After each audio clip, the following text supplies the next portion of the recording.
গণঅভ্যুত্থান পরবর্তী গণতান্ত্রিক সরকারের প্রথম বাজেটের আকার হতে পারে ৮,৮৩,০০০ কোটি টাকা। অর্থনীতি বিশ্লেষকরা মনে করছেন, বৈশ্বিক সংঘাত ও ভঙ্গুর অর্থনীতির মাঝে মূল্যস্ফীতি নিয়ন্ত্রণ, রাজস্ব ঘাটতি পূরণ ও কর্মসংস্থান সৃষ্টিই হবে নতুন সরকারের মূল চ্যালেঞ্জ। তবে ভঙ্গুর ব্যাংক খাত, জ্বালানি খাতের কাঠামোগত সংস্কার এবং অর্থনৈতিক স্থিতিশীলতা ফেরানোই হবে নতুন বাজেটের টেকসই ও জনবান্ধব সাফল্যের প্রধান চাবিকাঠি। আরও জানাচ্ছেন মোর্শেদা খান লিপি। দীর্ঘ ১৬.৫ বছরের স্বৈরা শাসন অবসান ও অন্তর্বর্তীকালীন পর্বের পর নবনির্বাচিত গণতান্ত্রিক সরকারের প্রথম বাজেট হিসেবে ২০২৬-২৭ অর্থ বছরটি অত্যন্ত তাৎপর্যপূর্ণ। ধন্যবাদ মাননীয় সংসদ সদস্য।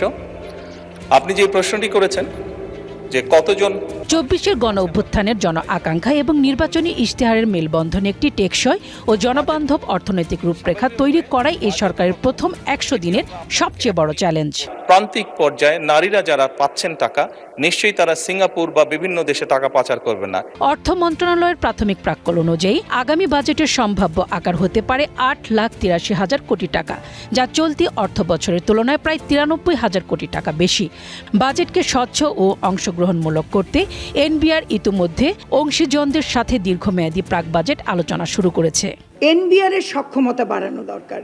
এই যে জাজমেন্টাল হওয়া, কার সক্ষমতা আছে কার সক্ষমতা নাই, এই বিষয়গুলো যৌক্তিকভাবে এনবিআরকে অ্যাড্রেস করতে পারতে হবে। অর্থনীতি বিশ্লেষকরা বলছেন, এই বিশাল বাজেট বাস্তবায়নে সরকারকে অভ্যন্তরীণ ও বৈশ্বিক বহুমুখী চ্যালেঞ্জের মুখোমুখি হতে হবে। মধ্যপ্রাচ্যের চলমান ভূ রাজনৈতিক সংঘাত ও বৈশ্বিক অর্থনৈতিক অনিশ্চয়তার মাঝে দেশের সামষ্টিক অর্থনৈতিক স্থিতিশীলতা বজায় রাখাই হবে প্রধান অগ্রাধিকার।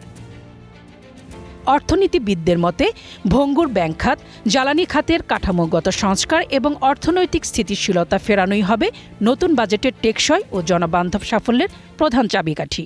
একটা দেশের উপরে শূন্য শুল্ক থাকবে আর একটা দেশের উপরে থাকবে না, এই জটিল প্রশ্নগুলো কিন্তু চলে আসবে। সর্বোপরি কেবল চটকদার সংখ্যা বা আকারের প্রবৃদ্ধি নয়, বরং রাজস্ব শৃঙ্খলা রক্ষা, লক্ষ্য ভিত্তিক কৌশলগত পদক্ষেপ এবং বিনিয়োগ বান্ধব পরিবেশ সৃষ্টির মাধ্যমেই এই বাজেটকে প্রকৃত অর্থে টেকসই ও জনমুখী করে তোলা সম্ভব বলে মনে করছেন সংশ্লিষ্টরা।